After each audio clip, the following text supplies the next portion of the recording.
कौन आया है मेरे वन में? कौन? कोई ब्राह्मण तो नहीं?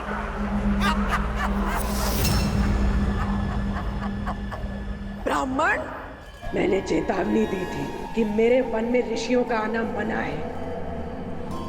अब तुम सब अपनी मृत्यु के लिए सज्ज हो।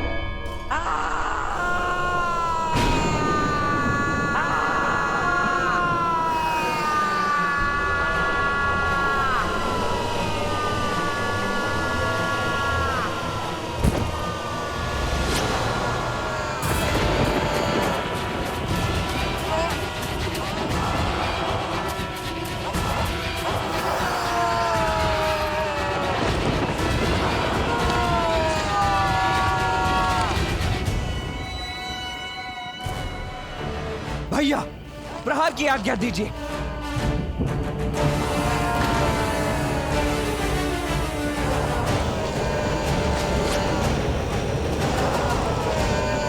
आज्ञा दीजिए भैया।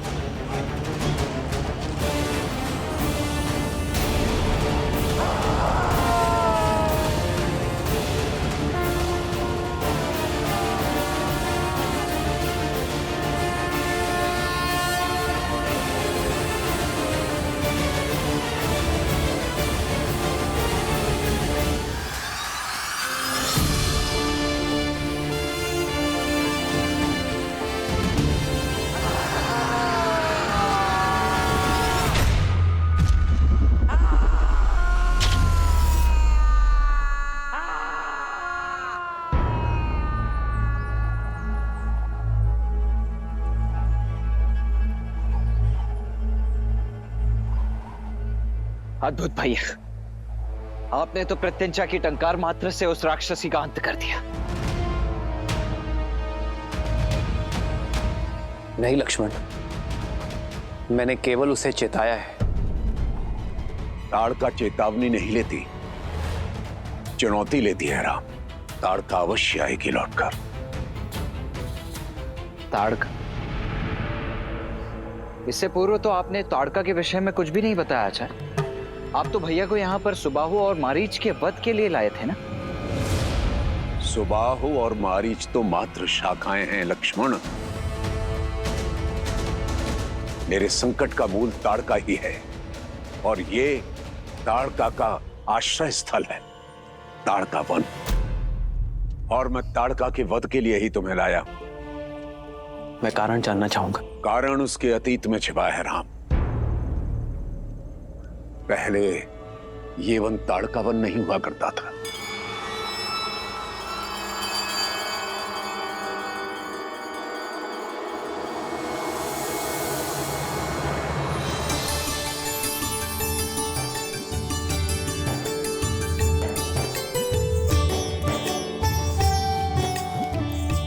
जब ताड़का एक राक्षसी नहीं बल्कि एक सुंदर यक्षिणी थी।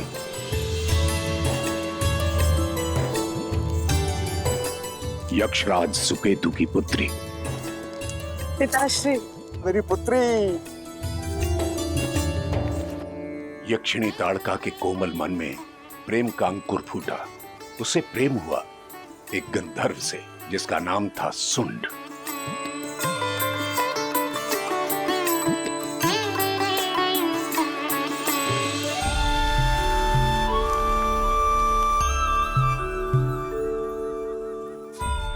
इस कुलहीन गंधर्व से विवाह करके तुम अपने कुल की गरिमा को कैसे नष्ट कर सकती हो?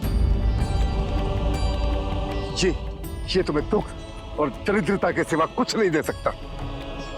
जीवन के लिए धन और साधन से अधिक प्रेम और सद्भाव आवश्यक है पिताश्री। सुन मुझे भरपूर प्रेम देगा। मैं आपसे अपने प्रेम को पाने की अनुमति मांगती हूँ। पिताश्री, मैं आपको वचन देता हूँ कि मैं सदैव ताड़का को प्रसन्न रखूंगा। कृपा करके हमें विवाह की अनुमति दे दीजिए। बस, ना अनुमति मिलेगी और ना आदेश। और पुत्री, तुम अपने सारे अधिकारों से, सारे वैभव से वंचित हो जाओगी।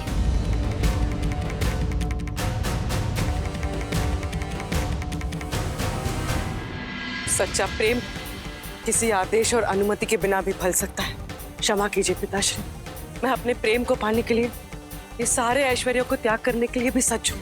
तुम इस गंधर्व के लिए अपने पिता की अवहेलना कर रही हो। सैनिकों, वध कर दो इस गंधर्व का। जब प्रेमी ही नहीं रहेगा तो प्रेम किससे करोगी? छोड़ दीजिए, छोड़ दो मुझे। पिताश्री।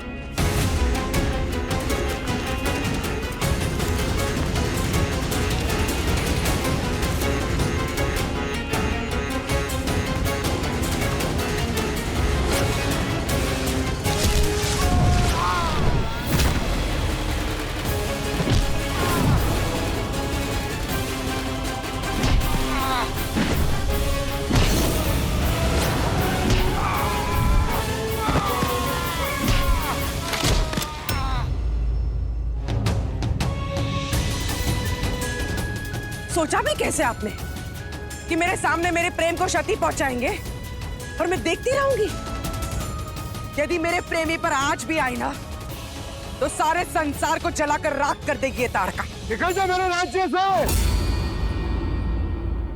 तू मेरी पुत्री कहलाने योग्य नहीं है।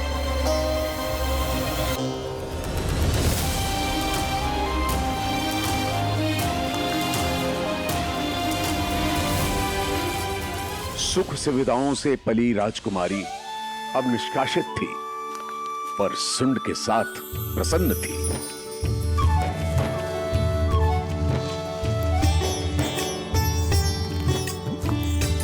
और समय आने पर ताड़का ने 2 पुत्रों को जन्म दिया, मारीच और सुबाहु।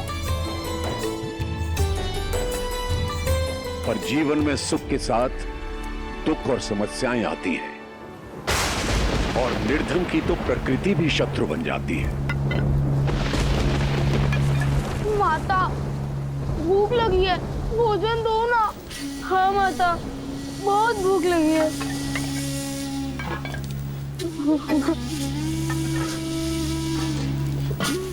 शांत हो जाओ पुत्रों, वर्षा थमने दो, पिता कुछ लेकर आएंगे।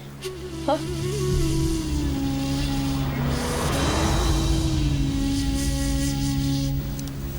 आप कहाँ जा रहे हैं? भोजन खोजने। वर्षा तो थमने दीजिए। वर्षा तो सह सकता हूँ ताड़का, लेकिन अपने पुत्रों की आंखों से बरसने वाले आंसू नहीं देख सकता। शीघ्र लौटिएगा।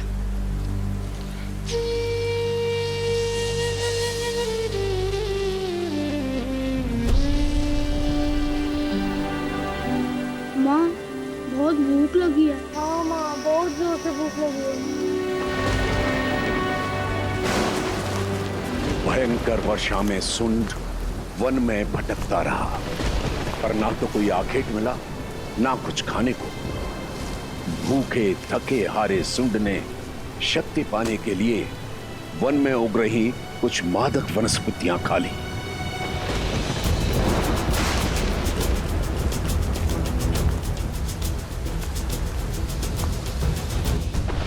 माता, बहुत भूख लगी है। पिताश्री को आने में और कितना समय लगेगा? बच्चों, देखो शांत हो जाओ। हाँ, बस तुम्हारे पिता आते ही होंगे। हाँ, तब तक ना तुम लोग ये लो, ये जल पियो। लो, देखना वो आएंगे ना तो तुम्हारे लिए बहुत सारे मीठे स्वादिष्ट फल लेकर आएंगे। और भूख जितनी अधिक लगती है, भोजन में उतना ही आनंद आता है ना? है ना? पियो। ठीक।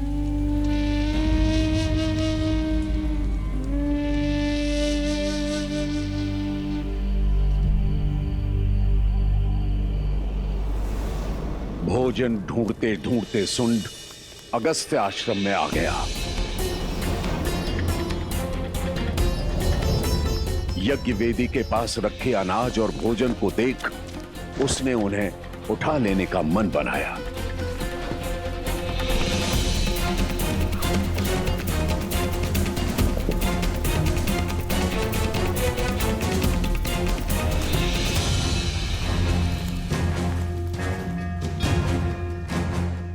उदंड चोर, ये सामग्री हवन के लिए है, स्पर्श भी मत करना।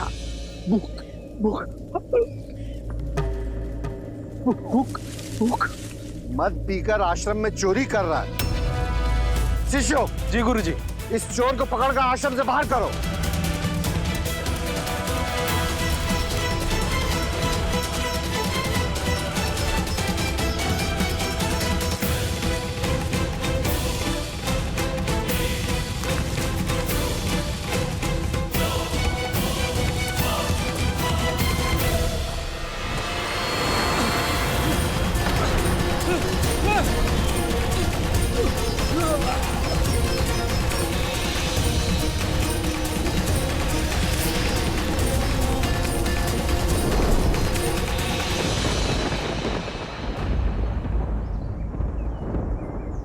वहां पति के समय से लौटकर न आने पर ताड़का व्याकुल थी।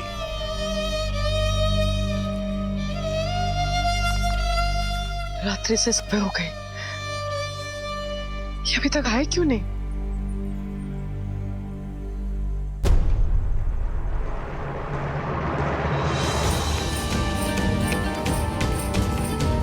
माता, माता, माता।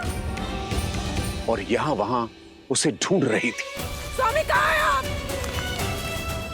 स्वामी! माता, माता। स्वामी कहाँ है आप?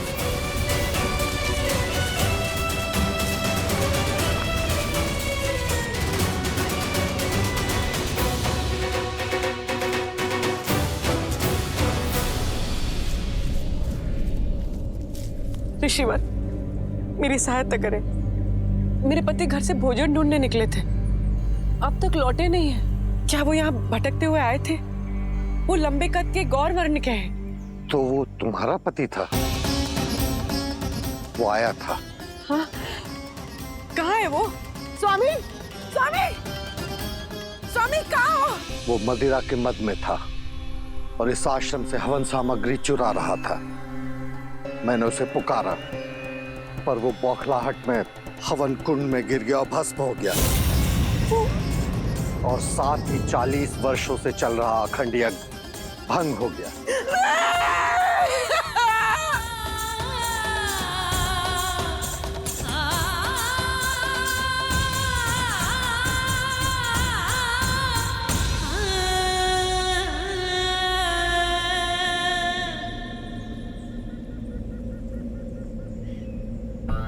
जो हुआ उसका बहुत दुख है मुझे, परंतु नियति का लिखा कोई मिटा नहीं सकता। नियति, वो भूख से बिलखते बच्चों के आंसू पूछने आए थे।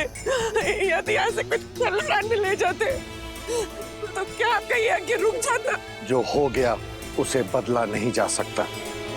तुम्हारे पति ने पाप किया और नियति ने उसे दंड दिया। अपने पाप को नियति पर थोपते हो।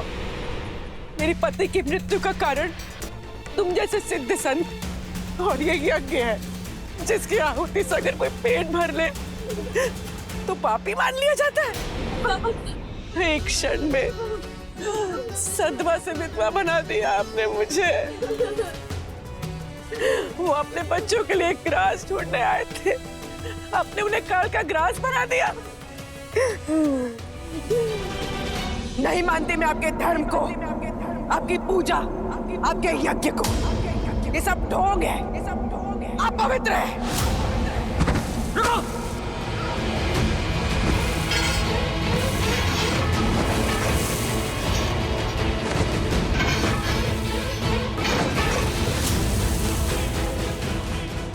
यक्षिणी ताड़का, तुम्हारा यह व्यवहार अनुचित है, राक्षसी है।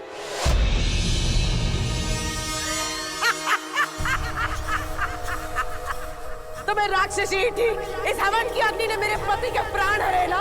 अब मैं यहाँ कोई हवन नहीं होने दूंगी। अब ताड़का की क्रोध की वेदी में हर ऋषि भस्म होगा।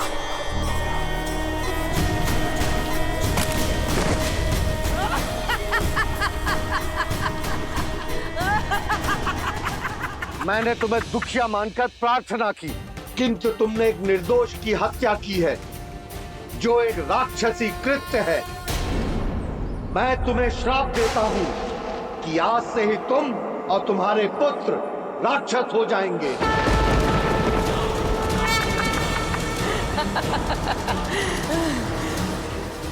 अपने पाप के लिए तुम मुझे श्राप दे रहे हो। आज से यक्षिणी ताड़का राक्षस धर्म निभाएगी।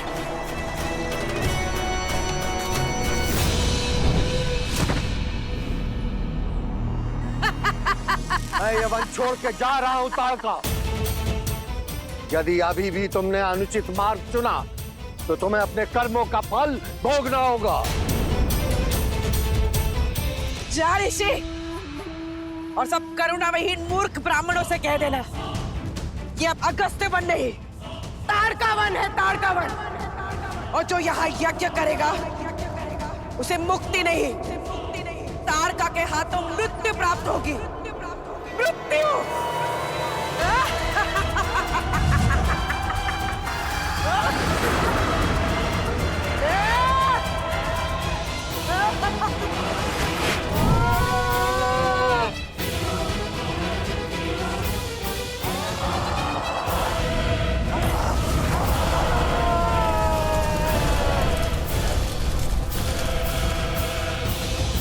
बस अब यही ताड़का का जीवन रह गया था।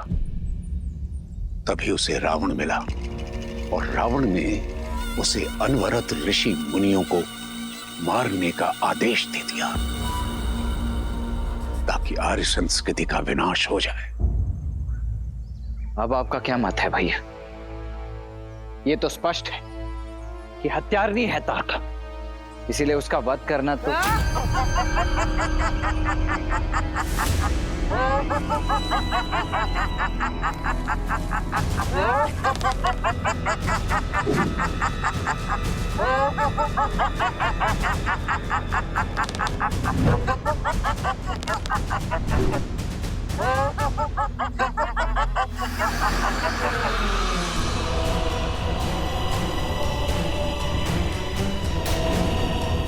तो जब ब्राह्मणों के श्राप से काम नहीं चला, तुम इन क्षत्रिय बालकों को ले आए ताड़का को मारने। अब ये भी मेरे शत्रु हैं।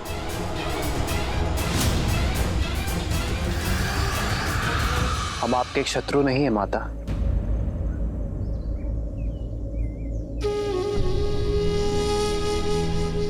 माता? तुमने मुझे माता कहा?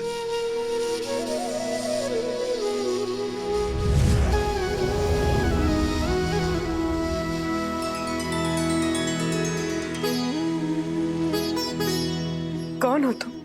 मैं राम हूं, महाराज दशरथ का पुत्र।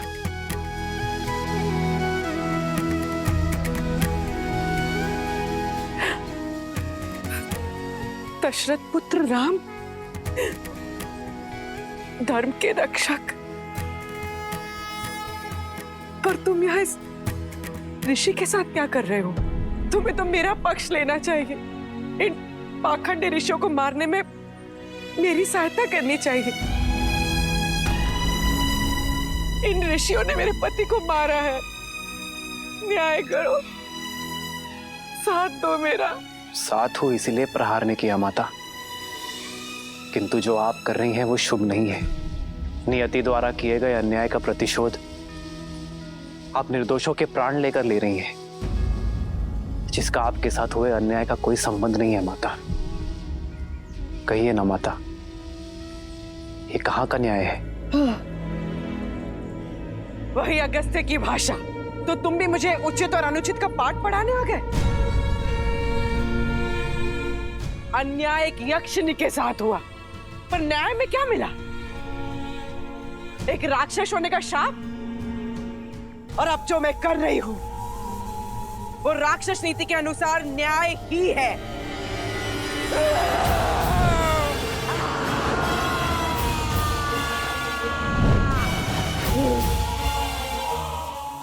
और मेरा न्याय कहता है कि हर तपस्वी का अंत होगा। इस विश्वामित्र का भी।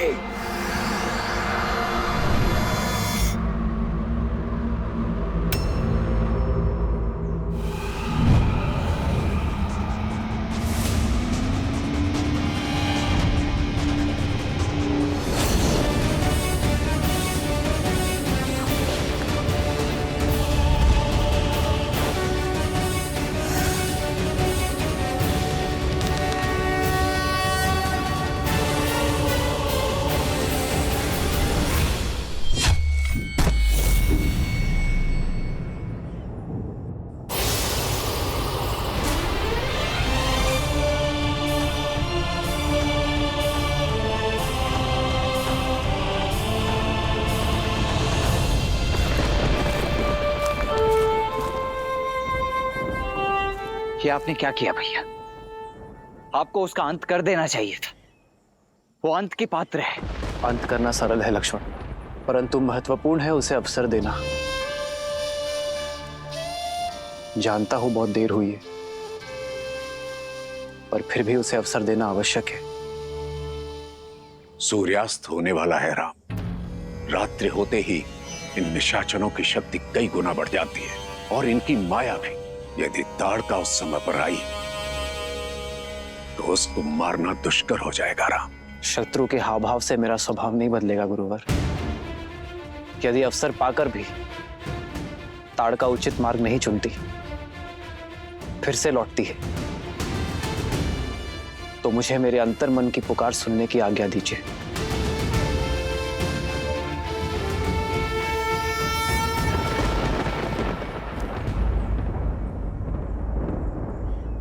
यदि आप पर कोई संकट आया तो मैं आपकी भी नहीं सुनूंगा भैया।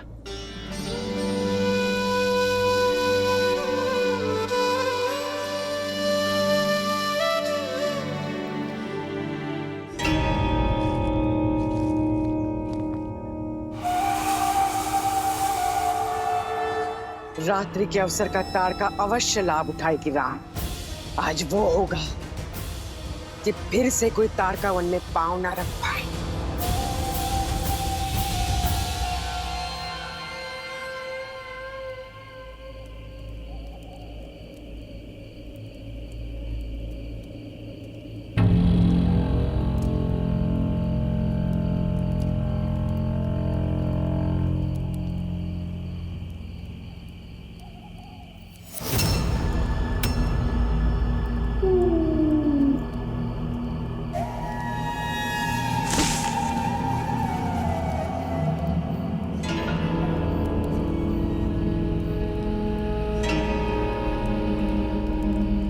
भैया, अवश्य वहां कोई है।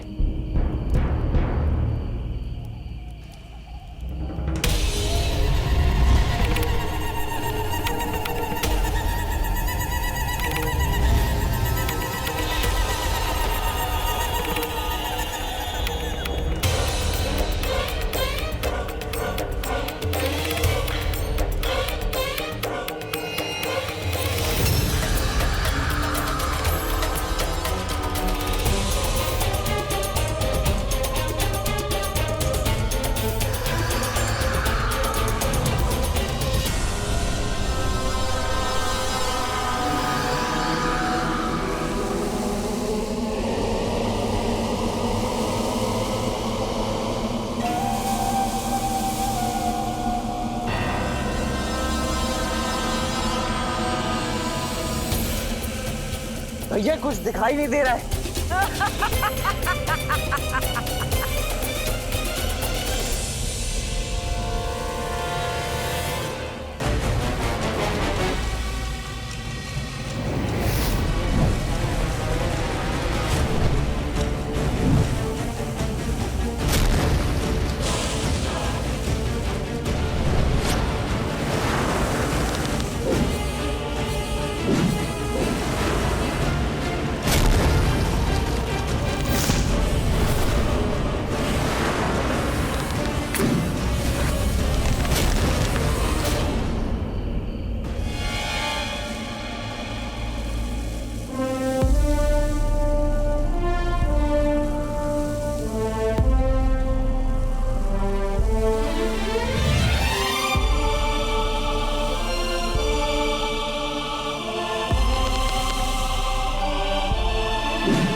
दुष्ट राक्षसी, भैया ने तुम्हें अवसर दिया था ना मार्ग बदलने का।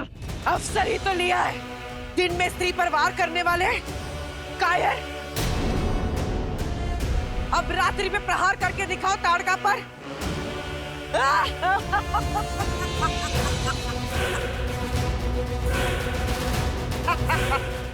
सब मारे जाओगे, किसी को नहीं छोड़ूंगी।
राम, यही तुम्हारी महिमा, तुम्हारी मर्यादा?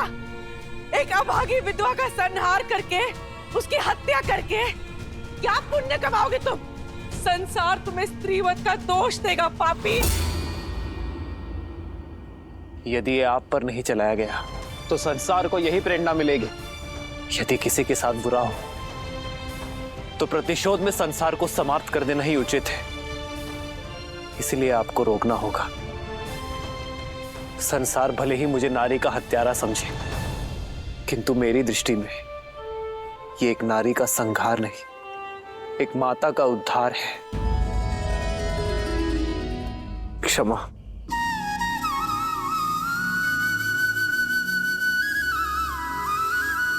आदर्श और मर्यादा की है ये कथा महापावनम। काट मद श्री से मिलाद श्रीमद् रामायणम, श्रीमद् रामायणम, श्रीमद् रामायणम।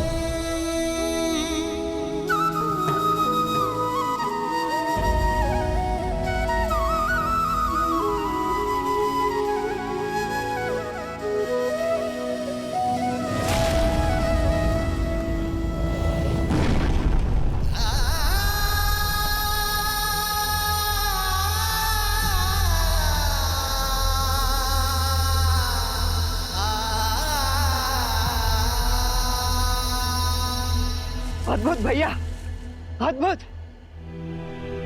हम विजयी हुए। गुरुदेव, आप जिस कार्य के लिए हमें यहाँ लेकर आए थे वो उत्तरदायित्व तो अपूर्ण हो गया है। नहीं लक्ष्मण, अभी एक और उत्तरदायित्व शेष है।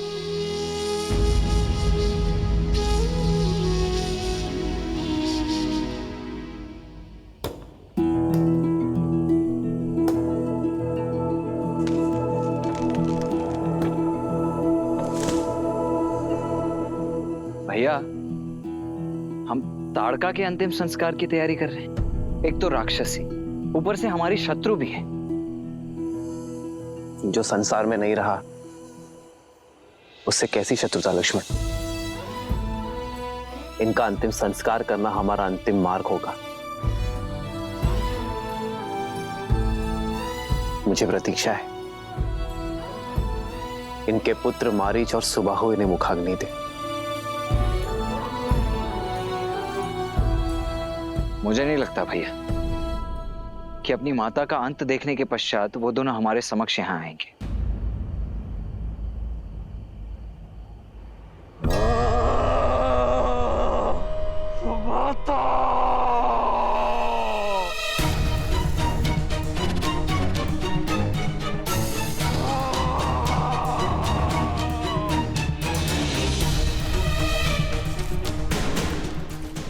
अनुसुबाहु, मारीच भ्राता,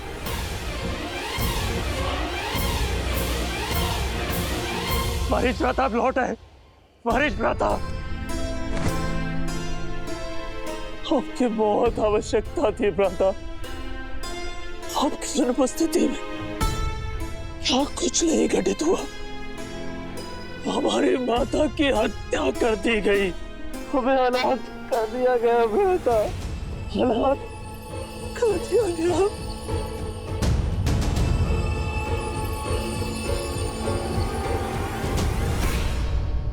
अब राक्षस सेना लाए हैं ना लंका से अपने साथ। कहाँ है, कोई दिख क्यों नहीं रहा? कैसे लेंगे प्रतिशोध अपनी माँ का?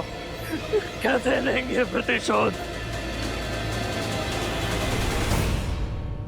यदि तुम्हें लगता है रावण हमारी मां की मृत्यु की प्रतिशोध के लिए राक्षस सेना भेज देगा, लंकेश है वो, उसे हम जैसे तुच्छ राक्षसों की कोई चिंता नहीं। उसने कोई सेना नहीं भेजी, मैं अकेले आया। भ्राता, मेरी बात मानो, सब भूल जाओ, जो हुआ सब भूल जाओ। और अब इस वन में हम जैसे राक्षस भी सुरक्षित नहीं है।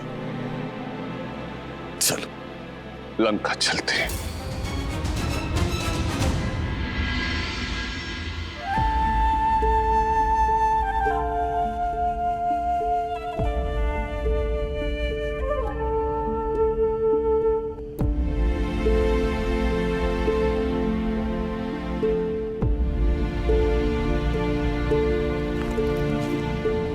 माता, हमने बहुत प्रतीक्षा की आपके पुत्रों की, किंतु कोई नहीं आया। मां कहा है मैंने आपको, एक पुत्र की भांति मैं आपका अंतिम संस्कार करूंगा। ईश्वर आपको मोक्ष दे।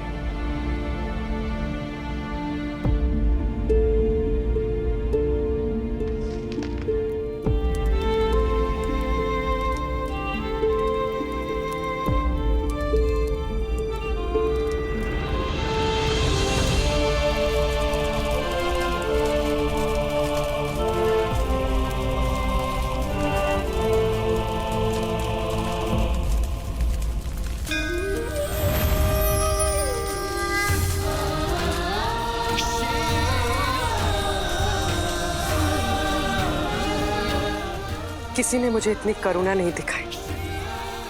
आपने तो मुझ जैसी पापिनी के लिए मोक्ष के द्वार खोल दिए। धन्यवाद श्री राम।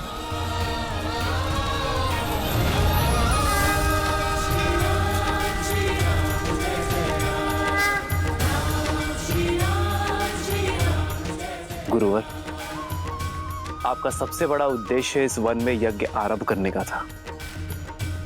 अपना उद्देश्य पूर्ण करिए। राम, अभी मात्र ताड़का का अंत हुआ है, सुबाहु और मारीच का नहीं। वे अपनी माता का मृत शरीर तक लेने नहीं आए, अर्थात वे प्रतिशोध लेने की तैयारी में है। ये वन क्षेत्र अभी भी पूर्णतः सुरक्षित नहीं है राम।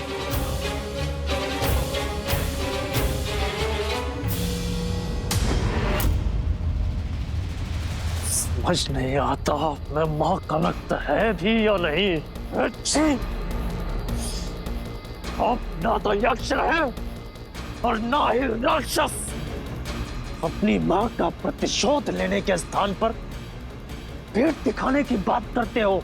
अरे जाओ और जाकर रावण के चरणों में अपनी मां का प्रतिशोध मैं अकेले ले लूंगा।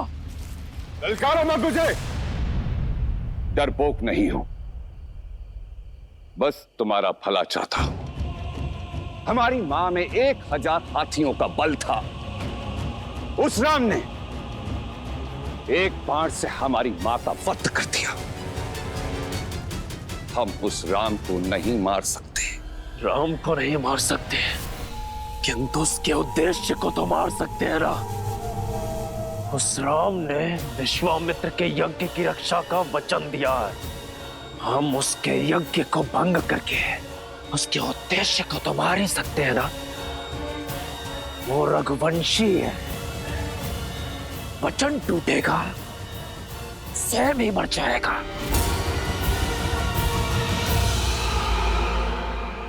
ठीक है, मैं तुम्हारी अपनी शक्तियों से सहायता करूंगा, लेकिन उसके पश्चात तुम्हें मेरे साथ लंका चलना होगा।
आइए।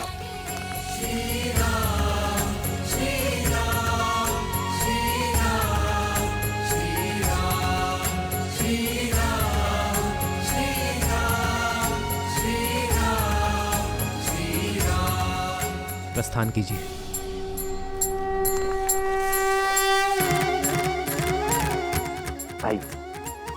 आइए गुरुवर।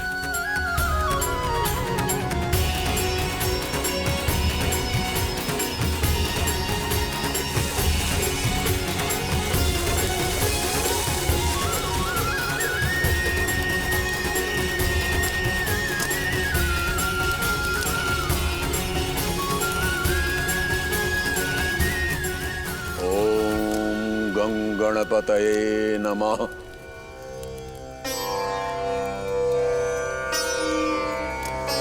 ज्ञानेन शत्रशं पवित्रामिह विद्यते।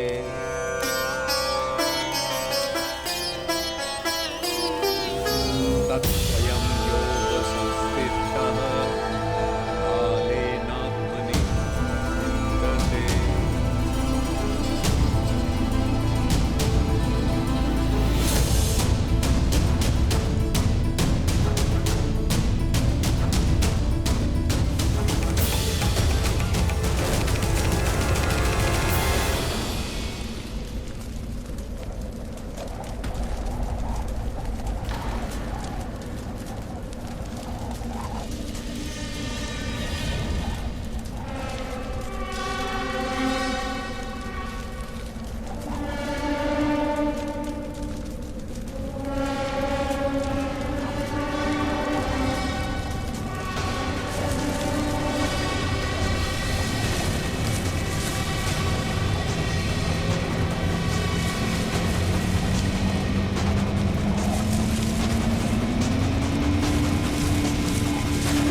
Ha ha ha!